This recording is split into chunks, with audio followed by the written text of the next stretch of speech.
ചിരിക്കുന്ന മുഖത്തോടെ എന്നും കൂടെയുണ്ടാകുമെന്ന് കരുതിയ പ്രിയപ്പെട്ടവൾക്ക് തൃത്താല ഗ്രാമം കണ്ണീരോടെ വിട നൽകി.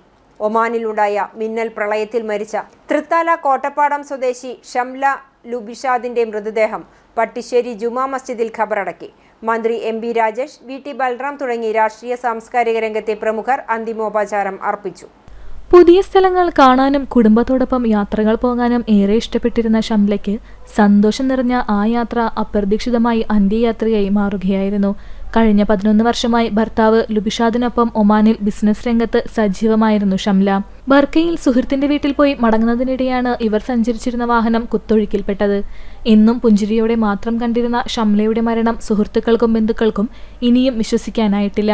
യാത്രകളിലെ മനോഹര നിമിഷങ്ങൾ സോഷ്യൽ മീഡിയയിൽ പങ്കുവയ്ക്കാറുണ്ടായിരുന്ന ഷംല അനേകം സ്വപ്നങ്ങൾ ബാക്കിവെച്ചാണ് മടങ്ങിയത്.